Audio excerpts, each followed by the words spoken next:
There's no UFC on this weekend, but there is going to be a stacked PFL card that I do recommend you watch. It's PFL 3 of the 2024 regular season. It's going to be their featherweights and their welterweights. And of course, if you didn't know, the PFL acquired a lot of Bellator's roster when they merged with Bellator, or more so acquired Bellator and kind of made it a big merger. And they've got them on the card, and they've also signed some very good unsigned talent as well to put on the PFL regular season. I think this results in one of the better PFL cards that we've ever seen, to be honest with you. I'm really looking forward to this one. But one thing I did just kind of want to bring up before I do get into my predictions for this card is, firstly, I think this is a very hard to predict card. And for that reason, I wouldn't recommend just doing really long parlays, because I know that is how a lot of people like to play the PFL, and it is a pretty smart way to play the PFL, because typically the PFL has multiple minus 300, minus 400, minus 500 favorites on the card, and usually they've got a very good chance of winning, so you just put them all together into a big parlay, get massive plus money in the end, and you can half expect it to win. I feel like with this card, though, in particular, just because it is such a high-level card, and in my opinion, a very difficult card to predict, I think you've got to play this one a lot safer. I think you've got to play this card a lot smarter if you were planning on betting on this card. So I would recommend, instead of just kind of blindly putting in long parlays, I think you're going to have to pick your spots on this card. But don't get me wrong, there are a lot of massive favorites on this card, so you probably still could get away with that. I just do recommend maybe taking a little bit of extra caution onto this card, as it is a pretty difficult card. And what makes it interesting is I have picked out a lot of underdogs for this card, and I'm not typically a guy that does pick a lot of underdogs on the PFL and Bellator cards, because underdogs don't typically win that much at PFL, to be honest with you. But I've got a lot of them on this card, so stay tuned for that. Before I do get into it, though, I have actually written a pretty detailed PFL article on the We Want Picks premium membership page, and you can get access to that for free for 3 days if you do sign up using my code ARTEM. And aside from that, it is only $10 per month, and for that $10 per month, you do get a lot of value. You get Angelo's bets, you get Jacob's bets, you get my articles every week that I do, and also you've got the AI Fight Picker, and there's another channel or two that also write articles every single week. There's a lot of content there for $10 per month, but if you don't like it, you can cancel it anytime during my 3-day free trial period. And with all that being said, let's get into my predictions for the stacked PFL card. Now, I know that I went on in the intro about how stacked this card is for a PFL card. In truth, the first few fights of the card aren't super interesting, so I am going to go over them relatively quickly. Opening up the card according to Tapology is going to be Don Madge taking on Brennan Ward. And Don Madge is a guy that has fought in the UFC before. If I'm not mistaken, he was released from the UFC because I think he had visa issues. But then the PFL picked him up a couple of years ago, and he has had pretty mixed success. He's 1-1 in the PFL, and he was beating Raush Manfio on the feet until he did get caught with a pretty nasty right hand in the third round. Brennan Ward is obviously a former Bellator fighter, as you can tell by his profile picture, and he did headline an event relatively recently. He kind of has an interesting story because he took a very significant amount of time off, because I believe, I could be mistaken about this, but I believe he was struggling with addiction and just other things going on in his life. But he come back to a lot of success when he knocked out Brandon Bell. Then he took on Cassius Kane and knocked him out. Knocked out Sabah Homasi as well, but then he did lose to Logan Storley, who's a fantastic fighter who is actually also on this card. It's going to be an interesting matchup because Don Madge is moving up to 170 pounds when he has fought at 155 in the past. And another thing about Don Madge that I have noticed is I feel like his style may have changed a little bit over the years. He's definitely a much more of a striker than he used to be, because in the UFC, he did go for a bit of takedowns. He did like to get his grappling going. But in the PFL, he's much more of a striker. You know, he was beating up Raush Manfio on the feet. I thought he was looking really good. He's looking pretty technical as well, until he did get caught with the overhand right. But he was a big lightweight, so I do like the move up to 170 pounds. Brennan Ward is much more of a brawler. He does, of course, have a lot of knockouts, but he does have decent wrestling, and I think in this matchup specifically, that wrestling is what he's going to be going for. But I think that Don Madge should be good enough to keep the fight on the feet. I think he's going to be the much better striker in the matchup as well. So I'm going to pick Don Madge to win this one here, and I'm going to pick Don Madge to win this one by TKO on the feet. So I'm going to be going with Don Madge here. I believe he is the favorite, even though most of Tapology is picking Brennan Ward. Madge is minus 180. Ward is plus 150. Madge maybe has been somewhat disappointing because I think when he was signed to the PFL, a lot of people were actually expecting him to go out there and win the whole thing. And I was one of those people. And he did look good against Raj Matfio until he got caught. Hopefully this move up to 170, hopefully even the time off might have helped him here. I do like him to beat Brennan Ward in the first fight of the night. And now Tyler Diamond will be taking on Otto Rodrigues, and this is kind of a wrestler versus wrestler matchup, but it's kind of an interesting one because both of these fighters are inactive. Now Tyler Diamond has been significantly more active than Otto Rodrigues, as Otto Rodrigues fought 7 years ago, and then he come back about 4 years later to take on a 19-2 opponent in the LFA, and then he took 2 years off, and then he took on this guy called Brian Moore in Bellator, and here he is in the PFL taking on Tyler Diamond. In that matchup against Brian Moore was listed at 5'7", I think, or maybe 5'8". I'm telling you, he wasn't much taller than Otto Rodrigues, so I feel like Otto Rodrigues might be taller, or Brian Moore was just lying about his height. But anyway, Otto Rodrigues is a wrestler, and he just shoots for takedowns over and over and over again until he gets the takedowns. That's kind of how he beat Brian Moore, was he just constantly diving for the legs, but then of course he got the takedown and got the arm triangle choke with his great grappling. Tyler Diamond is also a good wrestler. He probably will be the better striker in this fight because Otto Rodrigues isn't that good at striking, but I wouldn't say Tyler Diamond's striking is a strong suit. I would say his strong suit is his wrestling and his top control. Hasn't been that active, you know, he did fight Mavlik Kabuliev 9 months ago, and he did lose, but Mavlik Kabuliev is probably one of the better fighters on the planet right now. He lost to Brendan Loughnane in a pretty close fight, beat Sungbin Joe, but of course has been fighting relatively inactively. He actually had an opportunity to be in the UFC because he was on the Ultimate Fighter, but unfortunately he did take his first professional loss on the show, and here he is in the PFL. I do like Tyler Diamond in this matchup. I do think that Tyler Diamond can not only defend a lot of Otto Rodrigues' takedowns because he is going to be the bigger fighter, I think he can maybe have success on the feet and even get his own takedowns against Otto Rodrigues and control and top control. So I am picking Tyler Diamond in this matchup here, and he is the underdog. He is plus 130. Otto Rodrigues is minus 160. Otto looks pretty good against Brian Moore, but I do think that Tyler Diamond, although he's on a 2-fight losing streak, is still a pretty solid fighter, and I do think he should be able to get it done here over Otto Rodrigues. So give me Tyler Diamond to win by decision with his wrestling and his top control. The next fight is Zach Juusola taking on Luca Poclit, and in truthfulness, if Luca Poclit lost this fight, I would be quite surprised. Luca Poclit has been beating better opponents than Zach Juusola recently. You know, he just beat Roman Feraldo, who was a pretty hyped up prospect in Bellator at one point.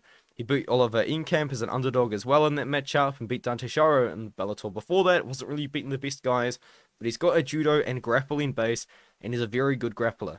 Zach Juusola, if you guys can recall this, in the Discord, the We Want Picks Discord, which is free to join, it is linked in my channel and also the We Want Picks channel.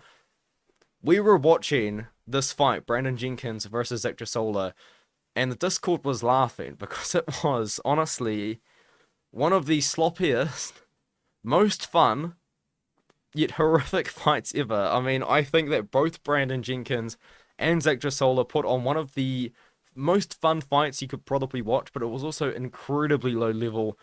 And that's kind of how I would describe Zach Juusola. He does have a very good win over a Can Crusher on the PFL's Dana White's Contender Series, I guess, but Juusola's mostly a striker, but he's not that good at striking. He's kind of got a very odd style to talk about. He did beat Brandon Jenkins, who's a former UFC fighter, by the way, but Poclit should be able to submit him. If he doesn't submit him, I would be quite surprised.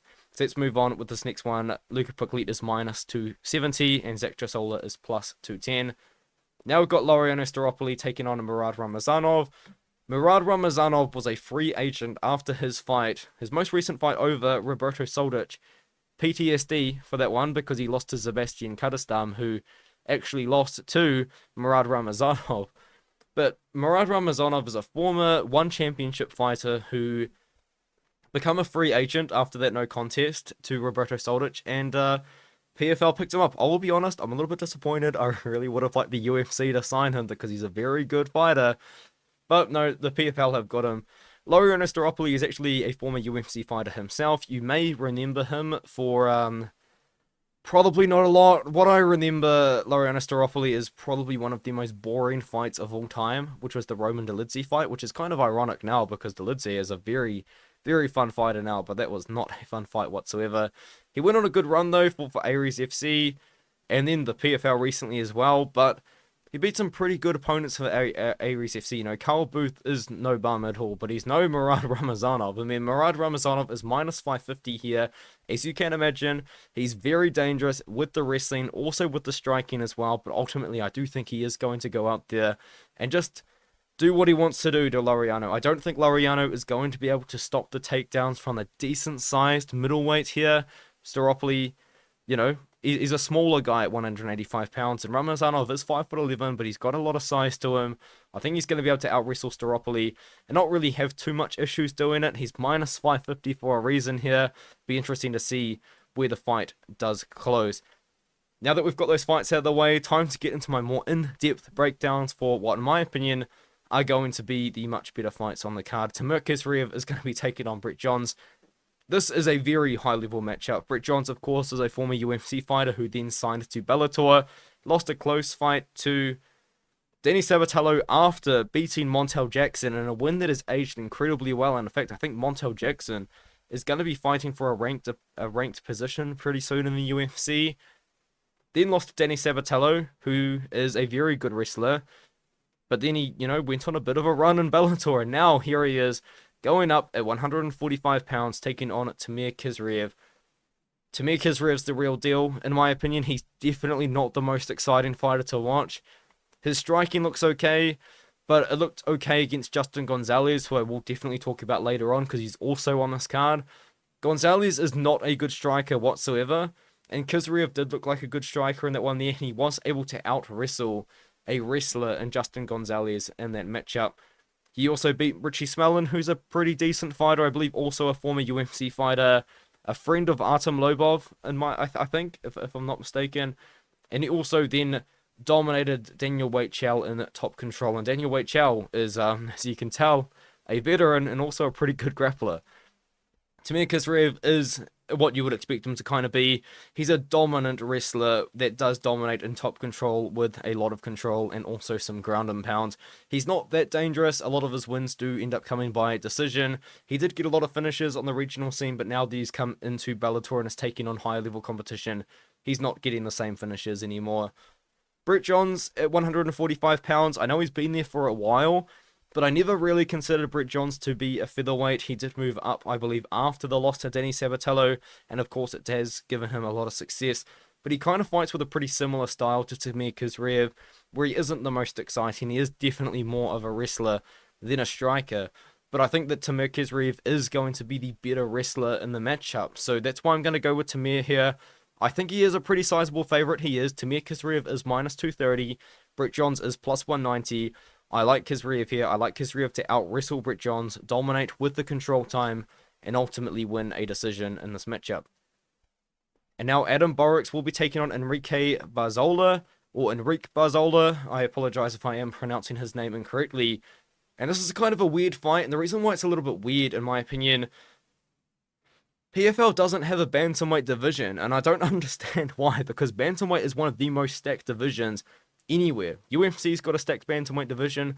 Bellator themselves has an incredibly stacked bantamweight division with big name stars like Patchy Mix, Danny Sabatello, Ralphion Stotts, Magomedov.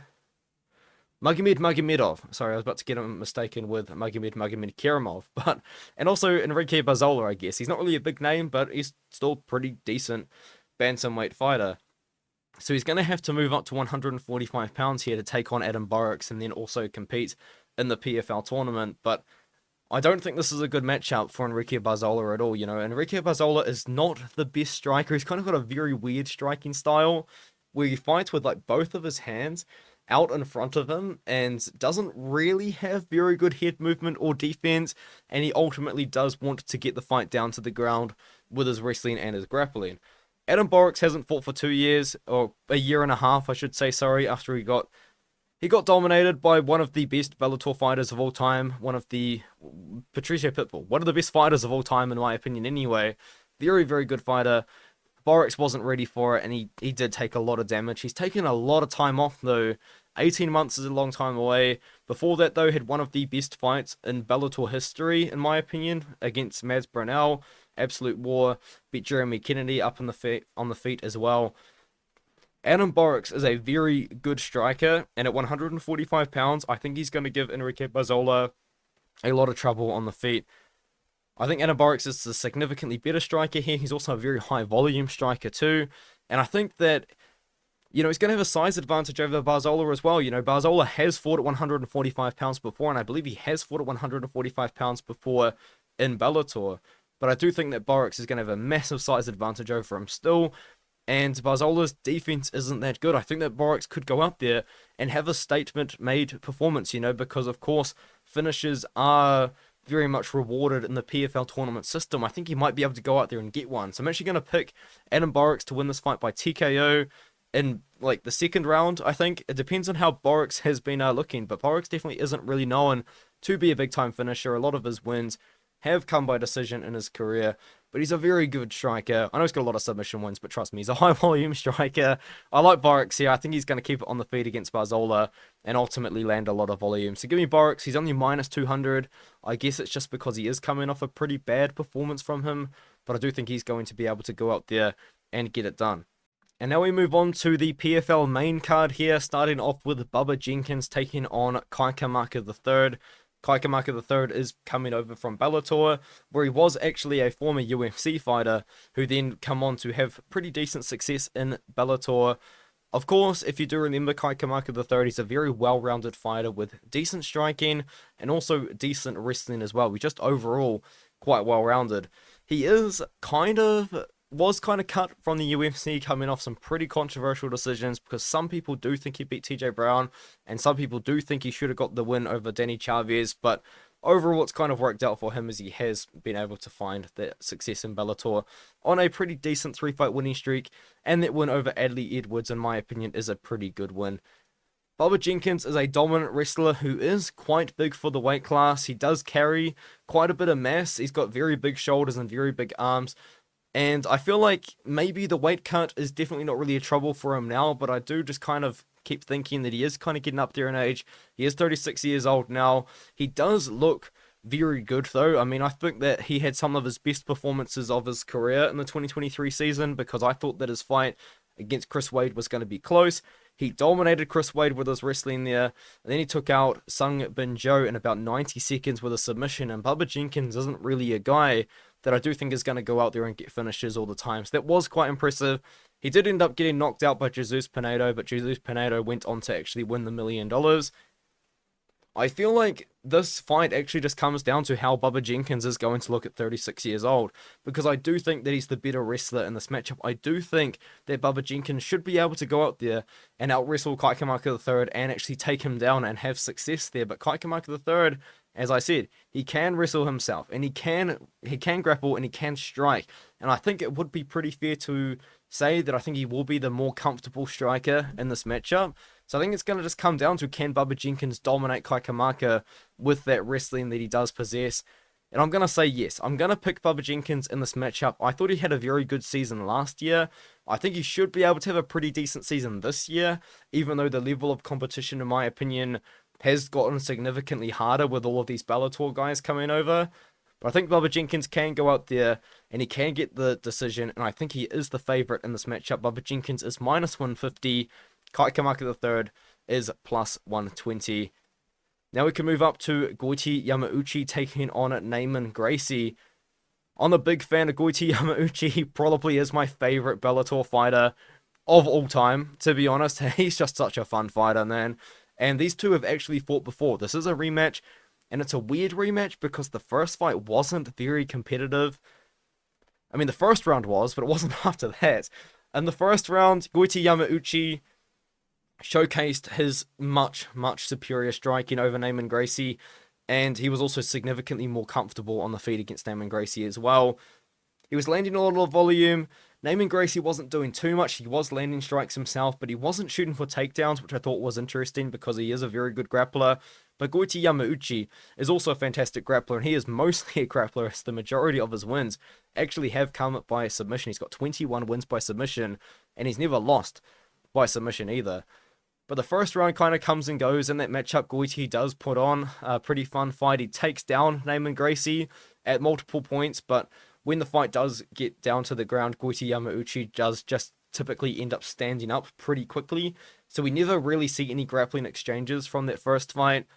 In the second round, though, Goiti Yamauchi, he's found his flow. You know, he's found his style, he's found his range, and he's just landing on Neiman Gracie, and he starts styling on him. He drops his hands to below his waist.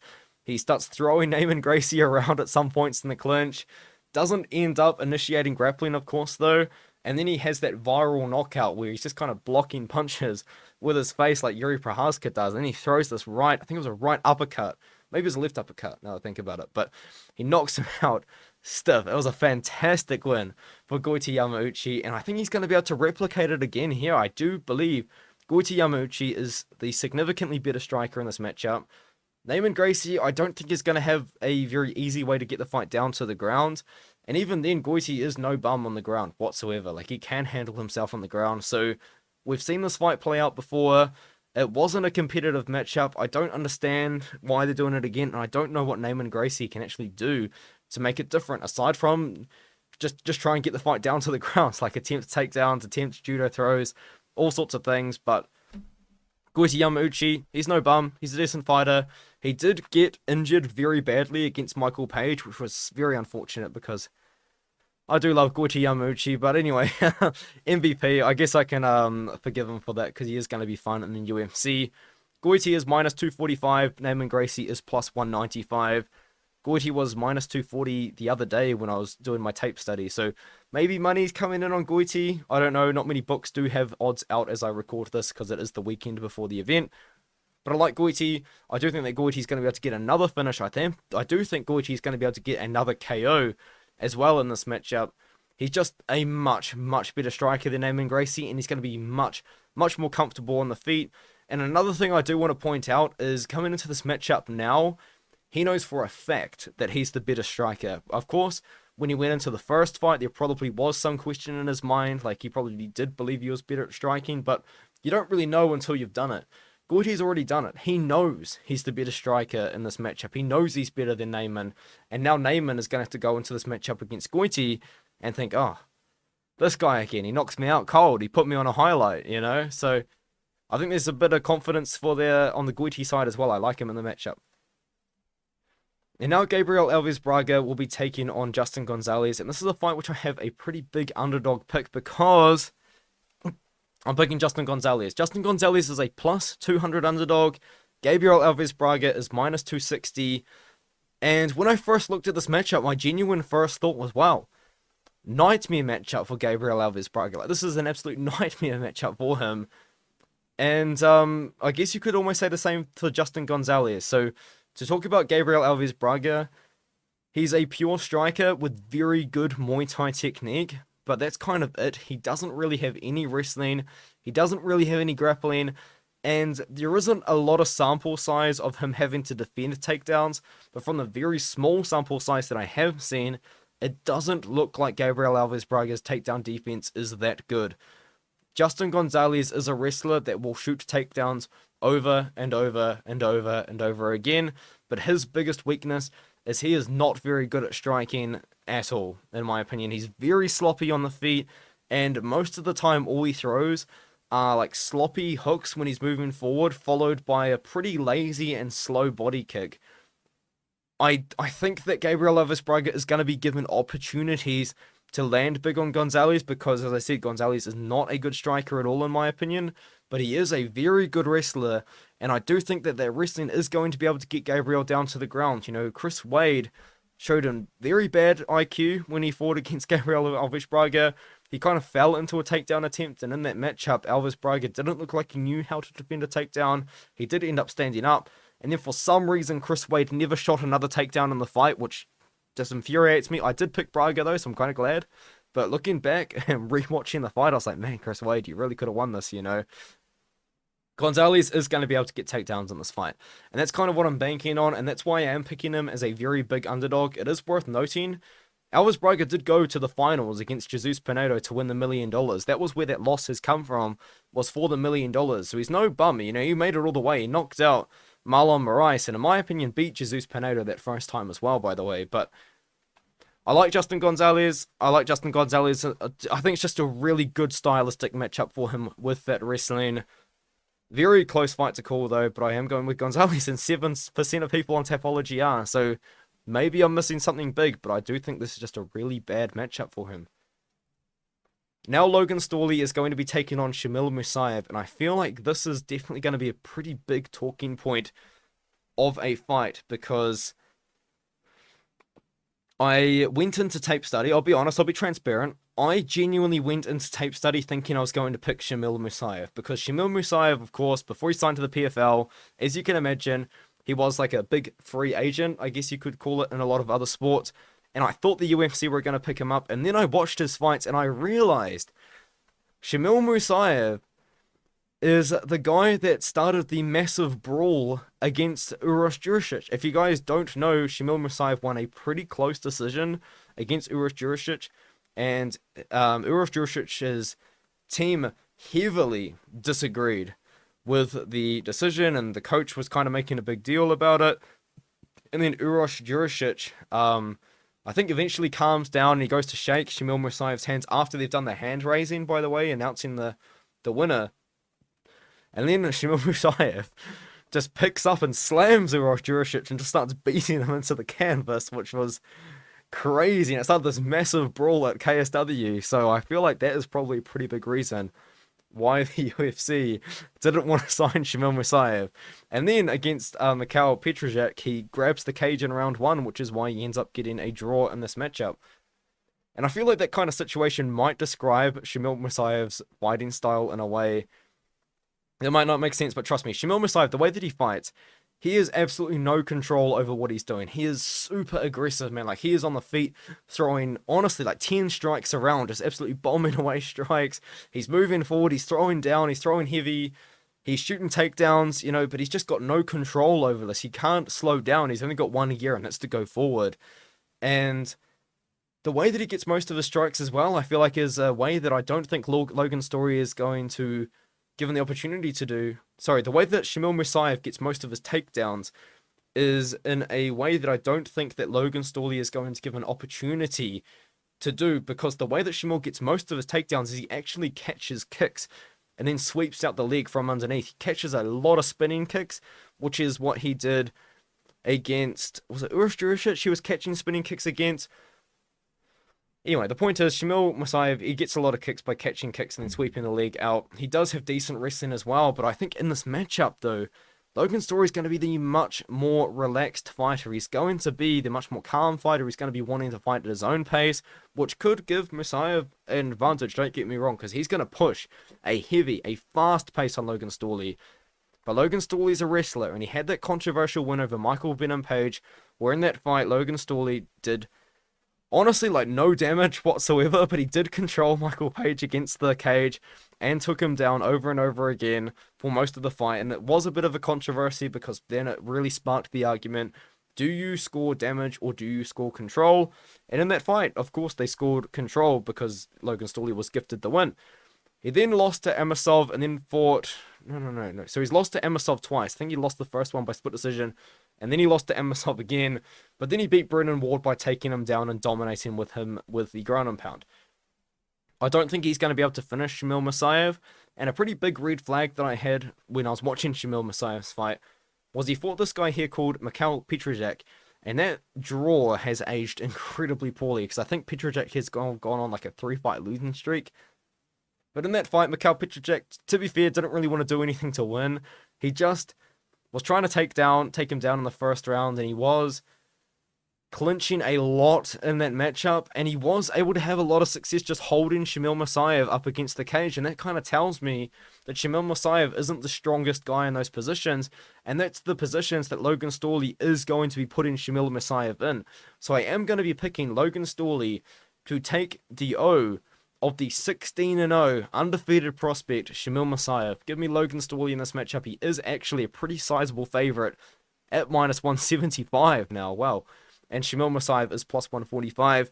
I think a lot of people are just kind of seeing what I'm seeing with Shamil. He's just very uncontrollable. That's what it is. I think he's got very good skills. There's another thing actually I noticed that I didn't bring up, sorry. Shamil Musaev has very good kicks, but very sloppy hands, which is odd because, in my personal opinion, it's a lot easier to throw hands than it is to throw kicks. But for Shamil, he's got nice technique in his kicks, but really sloppy hands. But Logan Storley's not going to knock him out. I don't think. Logan Storley's going to be trying to take him down. I think he's going to be able to do that. Let's give me Storley. Most people have Storley as well. I like him by decision in this fight. Now, Brennan Loughnane will be taking on Pedro Carvalho. Brennan Loughnane, if you guys don't know, is a former champion. He won it all in 2022 against, was it Bubba Jenkins? He must have beaten Bubba Jenkins to win it all in 2022. He won the $1 million. Coming into 2023 as a hot favourite to win it all again, by the way, after talking a lot of nonsense on Twitter. I thought he looked really bad against Marlon Moraes in the first round.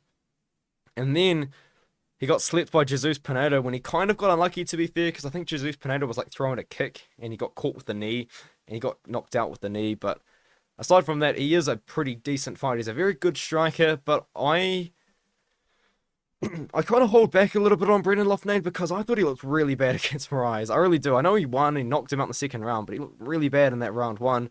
Looked tentative to throw, almost looked scared of the power coming back at him. It was kind of odd, to be fair, to see it. And I think I actually said it in my Moraes kind of prediction that I think this is a setup for Loughnane, and I think it's going to be an opportunity for him to really look good, and he just didn't. He let us down a little bit. But Pedro Carvalho is like one of those guys at Bellator that just fights all of the hardest competition, really. Like, he has fought the best of the best at Bellator. Aaron Pico, if you guys don't know who Aaron Pico is, he is fantastic. Much better than that record suggests. Jeremy Kennedy, who recently fought Patricio Pitbull for the belt, and Piotr Nedoletsky, who's also pretty good, also beat Richie Smellin recently, and he beat Mads Brunel, who lost last week. Damn, I'm not happy about that one, if you guys do recall. But anyway, PTSD on that one, that's for sure. I'm picking Brennan Loughnane. He's going to be the better striker, and one, in my opinion, is going to be a striking matchup. Now, Carvalho does go for takedowns, and he can go for takedowns, but he's a good boxer, and I think he's probably going to want to strike with Loughnane. I would be surprised if Loughnane lost. I do want to say this one, though. Loughnane is -500, and Pedro Carvalho is +375. Carvalho has upset at those odds before. He upset at those odds against Brunel, and I think he upset at those odds against Weichel as well. So I would not be recommending putting Loughnane in all of your parlays just to boost them up, because I think there's potential that he doesn't win. I mean, there is with literally any MMA fight, but I think at -500, you really want to have someone you're super confident in. And although I do think that Brennan Loughnane is the better striker, Carvalho's upset people before, man, and it scares me a little bit because Loughnane lost to Pinedo in a fight he was definitely meant to win. Didn't look that good against Moraes. Maybe he's going to come back refreshed, rejuvenated after all that time off. He hasn't fought for 9 months now, so he'll be coming back. He's got $1 million from 2022, so he'll be training full time, I'm sure. He's going to be coming back. But Carvalho's a tough guy, man. He's a guy that's fought the best of the best in Bellator, and he's given the best of the best in Bellator some pretty tough fights. Even though he's got a 13-8 record, he's a legitimate fighter. He's a good fighter. Now we move on to the main event of PFL 3. It is going to be Andrei Koreshkov taking on Magomed Umalatov. And this is another fight I'm going to be transparent in. I genuinely thought that I was going to go into this fight picking Magomed Umalatov. And after doing all of my tape study, I am going to be going into this prediction video picking Andrei Koreshkov to upset Magomed Umalatov. So that is two undefeated Russian fighters with 16-0 and 14-0 records that I am going to be picking against in this fighter, in this video. And in this case, Andrei Koreshkov is +125 and Magomed Umalatov is -155. So I'm picking the underdog to upset the 14-0 Magomed Umalatov. Magomed Umalatov is interesting because he's 14-0, of course, and he has had an undefeated PFL run, as you would imagine, but he's never made it to the finals for various reasons. He has pulled out of a lot of fights. He's missed out on a lot of opportunities as well, I feel.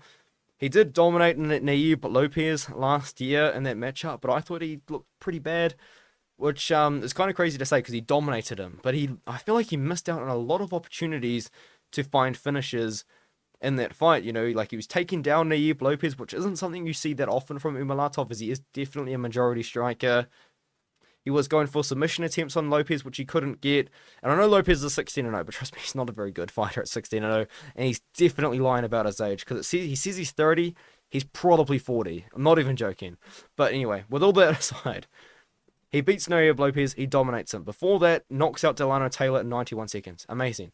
Knocks out Jarrah Hussein El Salawi in 3 minutes and 33 seconds. And at the time, that win was banger. But now it's aged really badly. Jarrah Hussein El Salawi has been getting knocked out by other fighters. Solomon Renfro knocked him out, and we saw him lose recently. Sadabusai knocked him out, and we don't see Sadabusai knock anybody out these days. Andrei Koreshkov is a former Bellator fighter.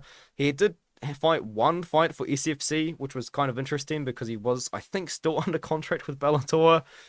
He had a rematch against this fighter called Lorenz Larkin, who had actually beaten him in the past by pretty close decision. Or was it the other way? The point is, Koreshkov goes out there and he beat Lorenz Larkin recently. That's right, he lost a close decision to Lorenz Larkin the first time, and then he beats him the second time by split decision. So they've got an interesting rivalry.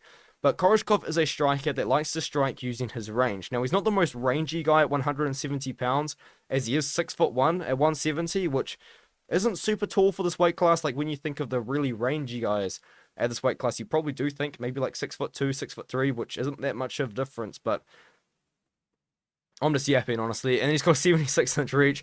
Koreshkov fights from range, and he fights from range well. He uses push kicks and very straight punches to keep you at his range, and he's got very lights-out power with those kicks, man. And whenever he lands big, you hear it, because he lands big. You can hear the thuds on his opponent's faces and bodies when he does land. He knocked out Chancellor Encountер with a spinning back kick, and I will say this, he throws a lot of spinning back kicks, and in my opinion, probably too many spinning back kicks, because he throws them all the time, and fighters like Sabah Humasi, who is not a wrestler at all, was catching the spinning back kicks of Andrei Koreshkov and was able to take him down. So I feel like Umalatov is probably going to want to do that. But Koreshkov is going to want to strike from range in this matchup, and Umalatov, I feel like, is kind of going to want to do the opposite. He's going to want to be able to close the distance on the feet and land his power on the inside with his boxing, with his uppercuts, with his hooks, and with his knees. Koreshkov does a very good job at cutting his opponents open, though, in the close range with elbows and knees. And I think he's going to be able to do that to Umalatov, especially if Umalatov is going to come out in this matchup and trying to wrestle, which I do think he is going to do. Umalatov, I never really have considered him to be much of a wrestler. I've always considered him more to be just a pure striker. But the fact that he wrestled so much against Neiman Lopez definitely infers to me that wrestling is something that he's trying to work on so he can become a well-rounded fighter and maybe make a complete run instead of just relying on that power and that striking in his hands. But I do think the better striker in a matchup that is going to be majority striking, because Koreshkov does have very good takedown defense, and if he does get taken down, he's got a very good ability to get back up to the feet. I think he's going to be able to keep it on the feet in a majority striking matchup and be the better striker. Andrei Koreshkov is fast. He sees what's coming and he fights from range incredibly well. I do like him as an underdog here. I understand the Umalatov hype because Umalatov is a fighter I have been super high on. I thought that Umalatov last year was going to win it all, but I think he got injured and he pulled out for some reason against Magomed Karamov, if I'm not mistaken, so he didn't end up getting the opportunity to go all the way. That's another thing about Umalatov as well. It's kind of odd, just he's pulled out of so many fights in his career. I don't know if he's going to get played with injuries or anything like that, but it's another little bit of a red flag for Umalatov. I like Koreshkov in this fight. I think that we are going to see Koreshkov go out there, have a career best performance against the 14-0, undefeated, up-and-coming Magomed Umalatov. So give me Andrei Koreshkov to win a decision in this matchup here by landing the harder strikes, by landing more strikes with his high-volume striking. I like Koreshkov. I like Koreshkov by decision, and this is a fight I'm very much looking forward to, and a card I'm very much looking forward to. Let me know what you think in the comments below. It is worth noting, though, before I do end the video, this card is on Friday, not Saturday. So mark that on your calendars, because it's going to be a good one, guys. Trust me, this is a good card, and I'm very looking forward to it. Let me know what you think in the comments below. Do you agree with my picks? Do you disagree with some of my picks? I mean, as I said, I did pick a lot of underdogs on this card. A lot more than I normally do for PFL, that's for sure. With all that being said, I'll see you guys in the next one.